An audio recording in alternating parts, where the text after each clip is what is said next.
Assalamualaikum warahmatullahi wabarakatuh. Baik, selamat siang Waalaikumsalam semuanya. warahmatullahi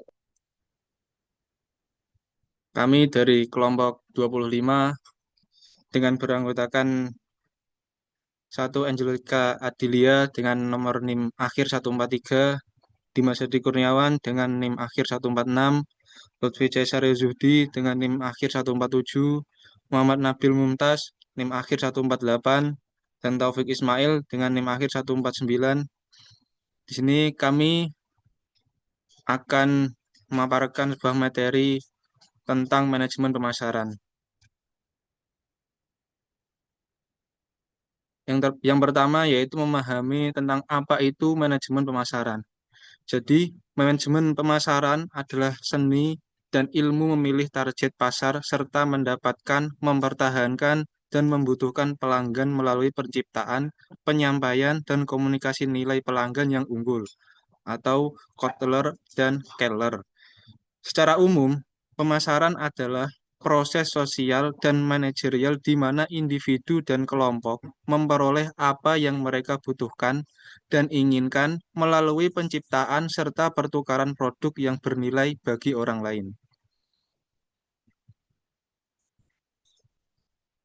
Selanjutnya akan dijelaskan oleh rekan kami.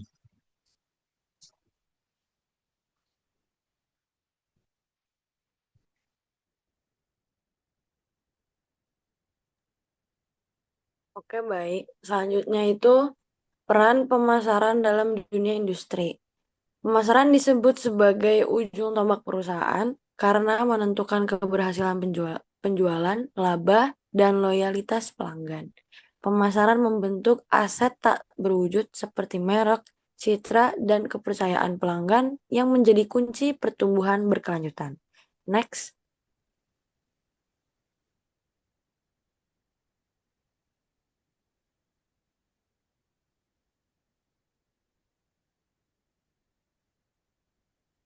Selanjutnya itu ada tiga fungsi utama manajemen pemasaran. Yang pertama itu perencanaan, menentukan segmentasi pasar, estimasi permintaan, dan strategi pemasaran.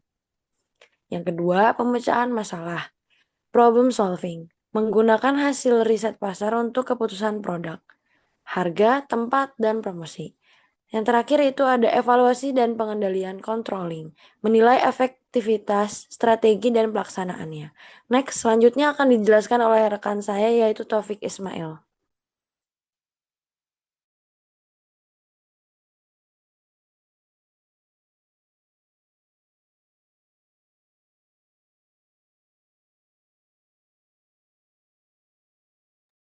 Selanjutnya yaitu ada ruang lingkup pemasaran industri.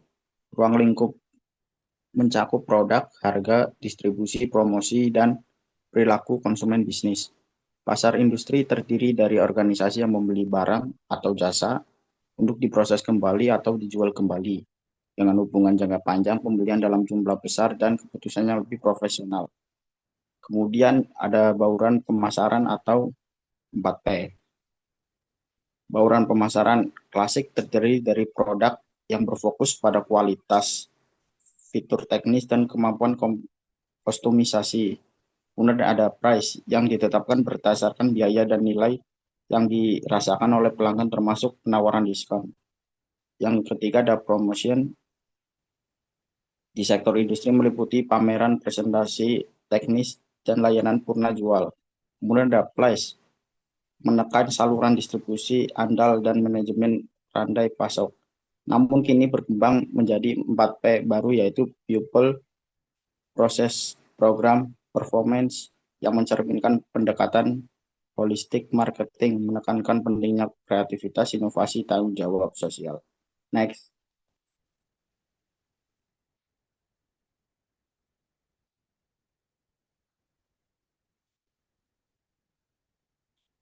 Kemudian ada analisis pasar dan SWOT industri. Analisis pasar bertujuan untuk memahami kondisi pemasaran dan peluang yang ada sehingga memberi gambaran apakah produk atau layanan kita masih relevan dan kompetitif bukan hanya dari sisi fitur teknis tapi juga dari sisi ekonomi dan regulasi. Indikator yang biasanya dipantau meliputi laju pertumbuhan permintaan, pangsa pasar, serta harga rata-rata di pasar. Kemudian analisis SWOT digunakan untuk menilai stress, weakness, opportunity, dan threat guna merumuskan strategi pemasaran yang tepat. Selanjutnya akan dibacakan oleh rekan saya, Nabil. Silakan.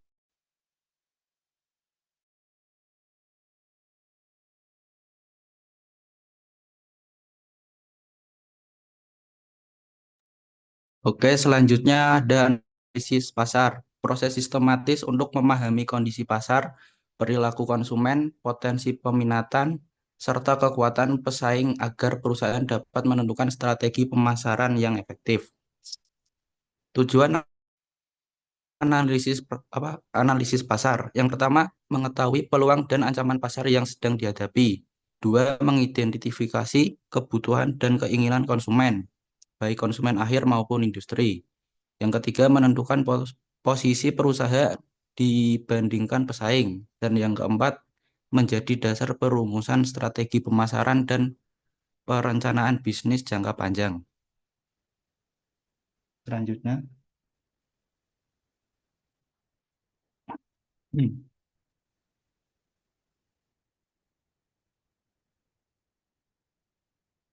Komponen utama analisis pasar. Yang pertama, analisis konsumen atau buyer analisis. Melihat siapa pembeli potensial, kebutuhan mereka, apa pembelian, serta faktor yang mempengaruhi keputusan pembelian. Yang kedua, analisis produk dan jasa. Menilai karakteristik produk yang diminati pasar, fitur, kualitas, desain, dan keunggulan. Ketiga, analisis kompetitor atau kompetitor analisis. Mengidentifikasi pesaing utama, strategi mereka, kelebihan dan kelemahan, serta posisi pasar masing-masing. Yang keempat, analisis harga atau pricing analysis. Menilai struktur harga yang berlaku di pasar dan seberapa sensitif pelanggan terhadap perubahan harga. Yang kelima, analisis distribusi atau distribution analysis. Menentukan saluran distribusi paling efisien langsung ke pelanggan industri melalui agen atau distributor besar. Dan yang keenam, analisis tren pasar dan lingkungan. Menilai pengaruh faktor eksternal seperti ekonomi, sosial, politik, teknologi, dan regulasi terhadap pasar industri.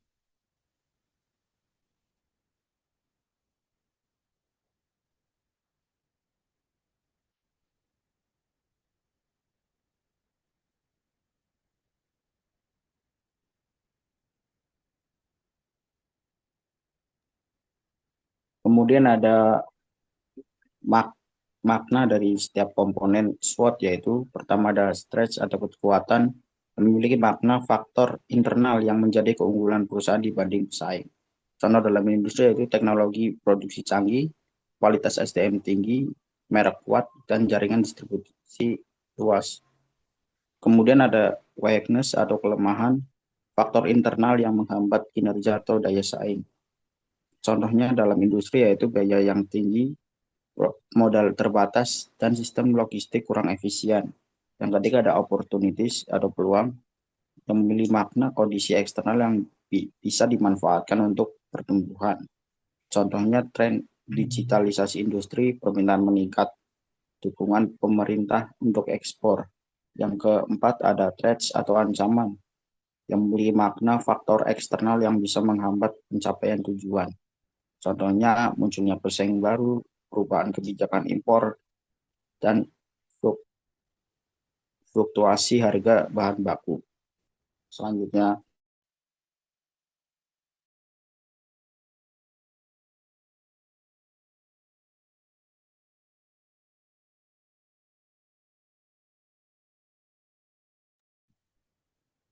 Baik, selanjutnya penerapan digital marketing di sektor industri. Digital marketing menjadi bagian penting dari strategi modern. Dengan pemanfaatan e-commerce, media sosial, website, dan otomasi pemasaran, strategi e-commerce modern menekankan interaksi pelanggan digital, personalisasi konten, dan penggunaan dan penggunaan data analitik untuk meningkatkan penjualan. Lalu ada segmentasi dan targeting pasar industri. Segmentasi pasar industri dilakukan berdasarkan jenis organisasi, ukuran pembelian, lokasi geografis, dan karakteristik pelanggan.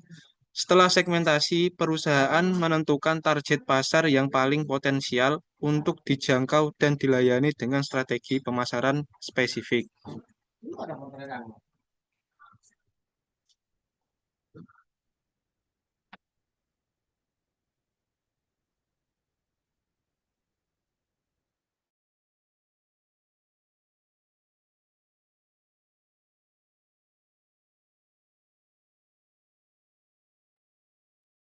Selanjutnya yaitu ada strategi positioning dalam industri.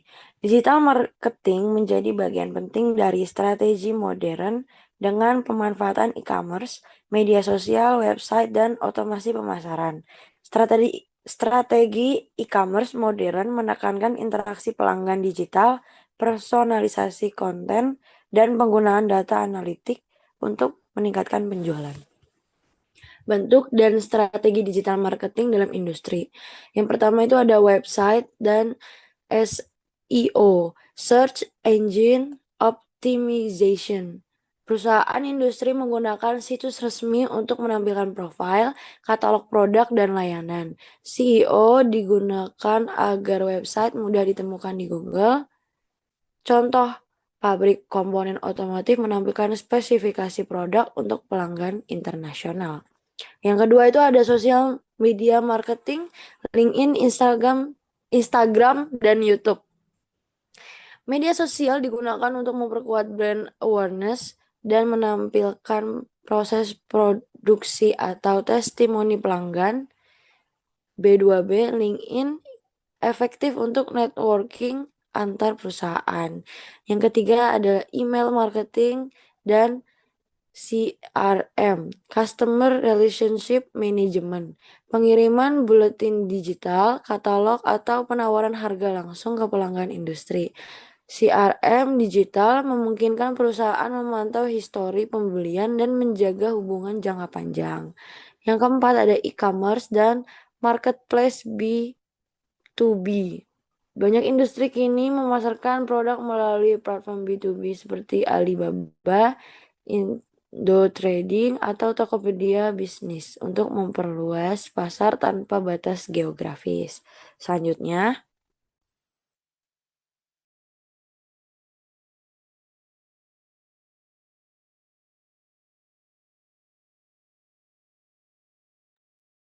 Oke, selanjutnya etika bisnis dan tanggung jawab sosial.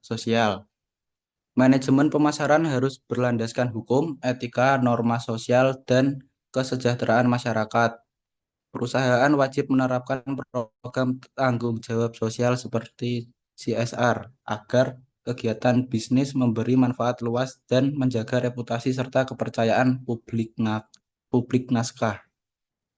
Prinsip-prinsip etika bisnis yang pertama kejujuran atau honesty. Menyampaikan informasi produk secara jujur, tidak menipu pelanggan dengan klaim palsu. Kedua, keadilan atau fairness. Tidak melakukan praktik monopoli atau menyingkirkan pesaing dengan cara curang. Yang ketiga, tanggung jawab atau responsibility. Menanggung konsekuensi sosial dan lingkungan dari aktivitas bisnis. Yang keempat, kepedulian atau caring. Mengutamakan kesejahteraan karyawan, mitra kerja, dan masyarakat. Dan yang kelima, transparansi.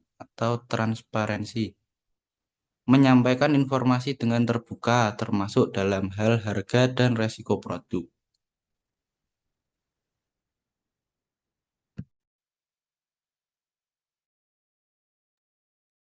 Baik, demikian presentasi tentang manajemen pemasaran dari kelompok kami, kelompok 25. Saya Dimas Hadi Kurniawan selaku moderator pada presentasi kali ini mengucapkan terima kasih dan mohon maaf yang sebesar-besarnya apabila ada salah kata, salah ucap dalam kami memaparkan presentasi. Akhir kata, wassalamualaikum warahmatullahi wabarakatuh. Waalaikumsalam warahmatullahi Waalaikumsalam wabarakatuh. warahmatullahi.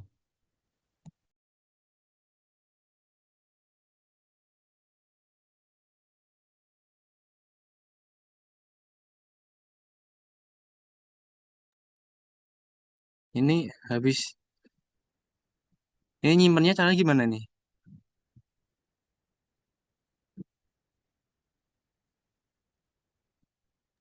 Di stop dulu record. Udah. Udah. Stop Kayaknya record. di website apa ya itu?